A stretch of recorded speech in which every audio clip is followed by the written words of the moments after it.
A 20 anni dalla scomparsa di Gianni Pellicani, deputato veneziano della sinistra dal 1972 al 1994, la fondazione che porta il suo nome, riordinando gli archivi, lancia il tema del riformismo, cioè del cambiamento sociale che passa attraverso processi graduali e democratici, un tema che ha tenuto banco nella sinistra per tutto il Novecento. È possibile un vero riformismo, è possibile fare le riforme, quelle che l'Italia ritiene indispensabili da tanti anni, da decenni, sul piano amministrativo, tecnico-amministrativo, burocratico, politica fiscale, politiche sociali.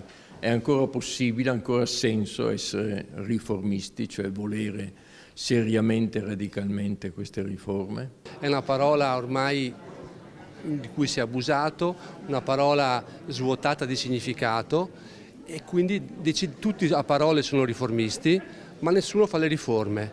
In un Parlamento anche che è stato svilito. Riformismo è innovazione, ma anche sopravvivenza. La sinistra deve sforzarsi di essere riformista, ci sono avversari molto attrezzati. Ne va della sua stessa esistenza, al di là del consenso elettorale, anche perché dall'altra parte ci sono degli avversari attrezzati. Dietro c'è, ripeto, anche un'idea di società, un'idea di economia, soprattutto un'idea di politica e di potere. E noi dobbiamo, la sinistra, soprattutto a livello europeo, deve essere in grado di attrezzare a sua volta un pensiero che sia nella condizione di contrapporsi. Dunque il riformismo è possibile, veramente realizzabile nei fatti e non solo a parole. Difficile, molto difficile, per ragioni storiche generali, per la situazione in cui versa la politica europea.